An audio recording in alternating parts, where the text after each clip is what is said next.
A cheerful postcard, scrawled with "Wish you were here," might look innocent. But for Mossad, it could hide instructions to kill.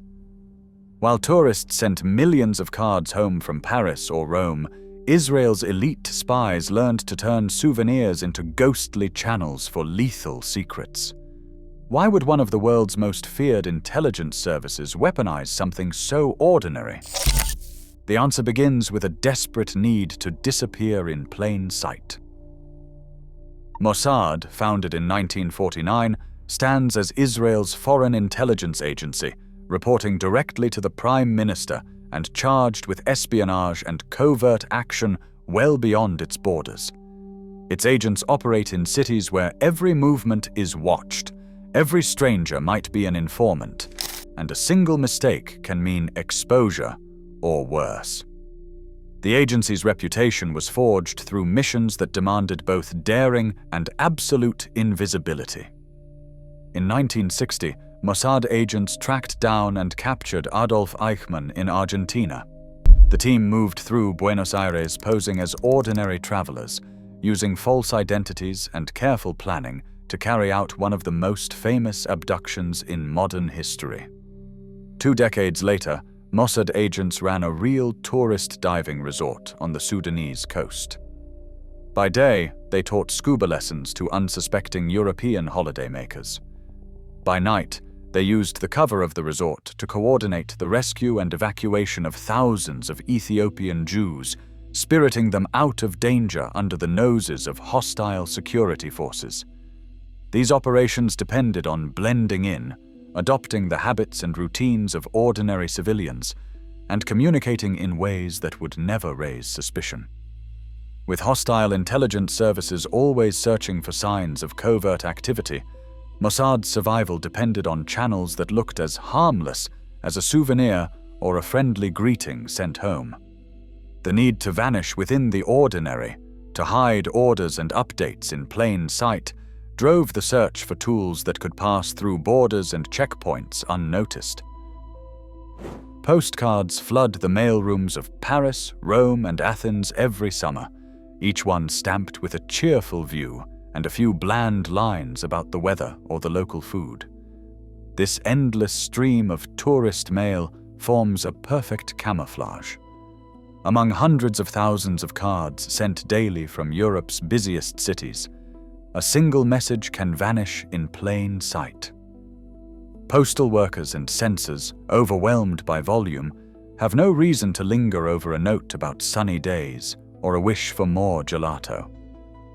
The language is always the same, predictable, upbeat, and easily dismissed. For an intelligence service facing hostile surveillance, this sameness is a gift. A Mossad officer writing home from a Paris cafe can blend into the white noise of travelers sending greetings to friends and family. The sheer scale of international tourist mail in the 1970s and the 1980s, hundreds of thousands of cards each day, creates a protective fog. Even the choice of postcard image, whether a Roman ruin or a Greek beach, can be selected for its utter ordinariness. In this environment, a message can travel across borders without a second glance, shielded by the sheer weight of the ordinary. The right words, in the right context, become invisible, just another fragment of the world's most forgettable correspondence. A microdot measures less than a millimeter across, small enough to disappear into the background of a picture postcard. The process begins with a handler or technical specialist photographing a page of sensitive material, typed reports, hand-drawn maps, even a passport scan. Using a reduction camera, the image is shrunk dozens of times until an entire document fits on a speck of film. In a darkroom, the technician develops this tiny negative and then carefully cuts out the dot with a razor blade or a microtome. The finished microdot is nearly invisible to the naked eye, resembling a stray fleck of ink or a printing flaw. Concealment is the next step. The handler selects a postcard from a stack, perhaps a view of Athens or a Paris street scene. With a dab of period-accurate adhesive, the microdot is affixed in a spot that blends seamlessly, tucked into the half-tone pattern of a printed sky, hidden beneath a postage stamp, or placed in the loop of a letter in the handwritten message. The card is then written in the bland, cheerful style of a tourist, just enough to avoid suspicion, and mailed through ordinary channels to a neutral mailbox or a pre-arranged address. When the card arrives, a recipient with the right tools, a simple magnifier or a laboratory microscope, can locate and extract the microdot. Under magnification, the speck reveals its secret, a full page of intelligence compressed into a single point. Intelligence museums and historical reconstructions have demonstrated this workflow, showing how entire operations could hinge on a dot too small for the human eye to notice. No Mossad-attributed microdot postcards have surfaced in public archives, but the method remains a cornerstone of classic, blending technical precision with the art of invisibility. A single bland sentence such as, "The weather is sunny. Wish you were here," can carry orders that change lives. Mossad handlers and field agents work from code books, each phrase mapped to a precise meaning. A mention of cloudy days might warn of trouble. A line about a great hotel could signal a safe meeting spot, while food is terrible might mean abort the plan. Even the choice of postcard image or the relative named in a greeting can shift the message entirely. These codes are pre-arranged, memorized, and rotated often, making ordinary text unreadable to anyone outside the circle. As surveillance technology advanced, Mossad and other agencies moved beyond postcards. Shortwave radio numbers stations began to broadcast streams of digits, seemingly random but decipherable only with the right codebook. In the 1980s and the 1990s, pagers and digital devices replaced pen and ink, sending bursts of numbers or words that meant nothing to an outsider. Yet the principle remained: use the most forgettable objects and channels. Whether a radio crackle, a page of numbers, or a cheerful card from Rome, the message stays hidden in plain sight. There is an unsettling side to this craft. Turning a holiday postcard into a covert channel blurs the line between civilian life and clandestine war. A card pinned to a refrigerator might have once carried the green light for surveillance, or even an assassination. The ethics are debated quietly, if at all. Intelligence veterans admit the discomfort. Using civilian mail and everyday objects means the battlefield moves into homes, hotels, and tourist crowds. The risk is not just to agents, but to bystanders who have no idea they are part of someone else's secret war.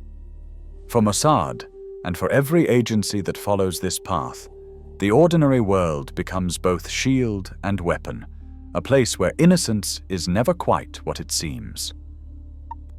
Each morning, the Mossad officer sits in a rented room, pen in hand, rehearsing the ordinary. A postcard is chosen from a stack, each with a different city view, each destined for a neutral mailbox in Zurich or Vienna. The message is brief, never more than a few lines about sightseeing or the weather. The phrasing is bland, the handwriting casual, and every word is placed with care. Once finished, the card joins others in a pocket, ready for the day's walk. At a local post office, the cards are dropped into the flow of tourist mail, indistinguishable from hundreds of others. The neutral mailbox receives a steady stream, one card per day, never missed, never doubled.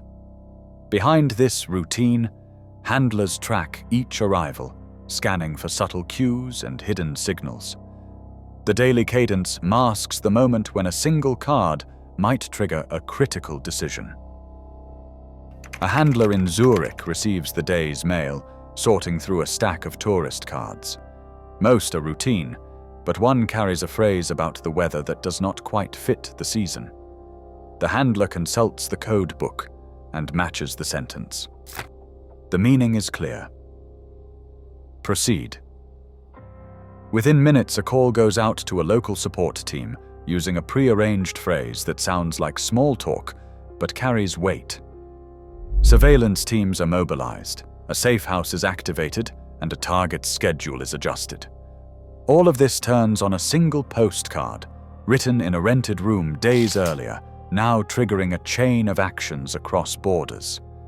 In the world of espionage, the difference between silence and action can hinge on the arrival of a postcard that blends perfectly with the rest, until the right eyes see what is hidden beneath the surface.